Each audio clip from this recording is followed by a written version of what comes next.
Sinampahan na ng ethics complaint sa Kamara si Congressman Bong Suntay. Kaugnayan sa uri ng pananalitang ginamit niya nang banggitin si Ann Curtis na ayon sa mga nagreklamo ay nakakabastos ng mga kababaihan. Nakatutok si Tina Panganiban Perez.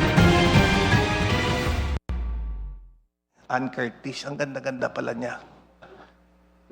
May desire sa loob ko na nag-init talaga. Na-imagine ko na lang kung anong pwedeng mangyari. I apologize. Nagsorry na si Quezon City Representative Bong Suntay sa kontrobersyal niyang pahayag na kinondena ng mga kongresista dahil nagpapakita raw na mababang pagtingin sa mga kababaihan. Pero hindi ito sapat para sa mga women's rights advocate. Mukha namang hindi siya sincero eh. Kasi hindi niya ibinawi yung sinasabi niya na ano daw, dapat na i-treat ni Miss Curtis na compliment yung kanyang sinabi. Wala siyang binawi sa sinabi niya. So pagpapakita lang ito ng kanyang attitude, yung pagtingin niya talaga sa kababaihan. Kanina naghain sila ng reklamo laban kay Suntay sa House Committee on Ethics para sa paglabag umano sa Magna Carta for Women, Safe Spaces Act at Code of Conduct para sa mga nasa gobyerno. Kasama nila si Gabriela Party List Representative Sara Elago. Dahil mambabatas ka, dapat mas mabigat ang kaparusahan na dapat igawad ng Kongreso sa kanya. Pwede siyang suspendihin ng ilang linggo. Pwede rin na magmulta siya, pwede siyang mag-community service.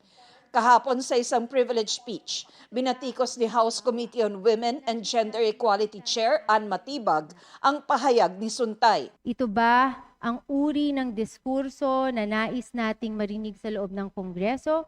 Ito ang tungkol sa kultura ng respeto na nais nating itaguyod sa ating lipunan.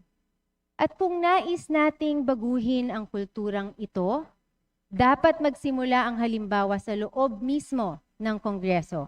Isinusulong din ni Matibag na may isama sa priority bills ng LEDAC o Legislative Executive Development Advisory Council ang amendment sa Safe Spaces Act.